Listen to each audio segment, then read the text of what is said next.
بسم اللہ الرحمن الرحیم۔ السلام علیکم، welcome to my YouTube channel Javed talks.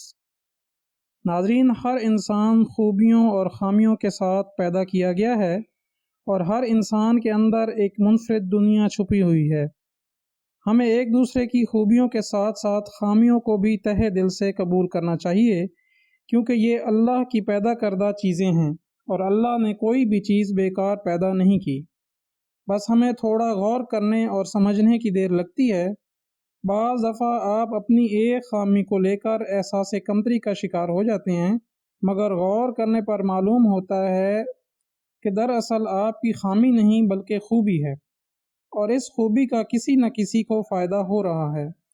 ناظرین، کہتے ہیں کہ ایک چینی بڑھیا کے گھر میں پانی کے لیے 2 مٹکے تھے، جنہیں وہ روزانہ ایک لکڑی پر باندھ کر اپنے کندھے پر رکھتی اور نہر سے پانی بھر کر لاتی۔ ان 2 مٹکوں میں سے ایک تو ٹھیک تھا، مگر دوسرا کچھ ٹوٹا ہوا تھا۔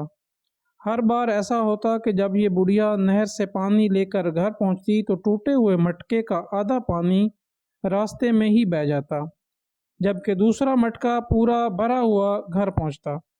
ثابت مٹکا اپنی کارکردگی سے بالکل مطمئن تھا، تو ٹوٹا ہوا بالکل ہی مایوس، حتیٰ کہ وہ تو اپنی ذات سے بھی نفرت کرنے لگا تھا کہ آخر کار کیوں کر وہ اپنے فرائض کو اس انداز میں پورا نہیں کر پاتا جس کی اس سے توقع کی جاتی ہے۔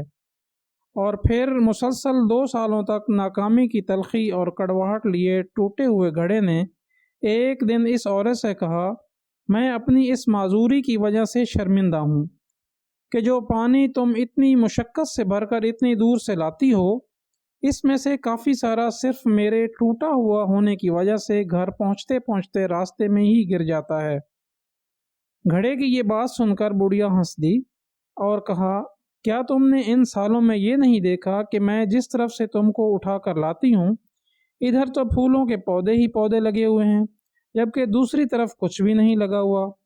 مجھے اس پانی کا پورا پتہ ہے جو تمہارے ٹوٹا ہوا ہونے کی وجہ سے گرتا ہے، اور اسی لیے تو میں نے نہر سے لے کر اپنے گھر تک کے راستے میں پھولوں کے بیج بو دیے تھے، تاکہ میرے گھر آنے تک وہ روزانہ اس پانی سے سیراب ہوتے رہا کریں۔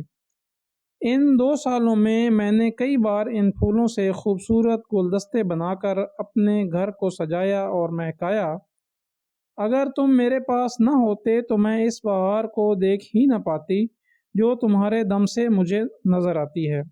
ناظرین، یاد رکھیے کہ ہم میں سے ہر شخص میں کوئی نہ کوئی خامی ہے، لیکن ہماری یہی خامیاں، معذوریاں اور ایسا ٹوٹا ہوا ہونا ایک دوسرے کے لیے عجیب اور پرتاثیر قسم کے تعلقات بناتا ہے۔ ہم پر واجب ہے کہ ہم ایک دوسرے کو ان کی خامیوں کے ساتھ ہی قبول کریں۔ ہمیں ایک دوسرے کی ان خوبیوں کو اجاگر کرنا ہے جو اپنی خامیوں اور معذوریوں کی خجالت کی بوجھ میں دب کر نہیں دکھا پاتے۔ معذور بھی معاشرے کا حصہ ہوتے ہیں اور اپنی معذوری کے ساتھ ہی اس معاشرے کے لیے مفید کردار ادا کر سکتے ہیں۔ ناظرین، یہ تھی آج کی ویڈیو پسند آئی ہو تو لائک، شیئر اور چینل کو سبسکرائب کرنا نہ بھولیے گا۔ بہت شکریہ۔ اللہ حافظ۔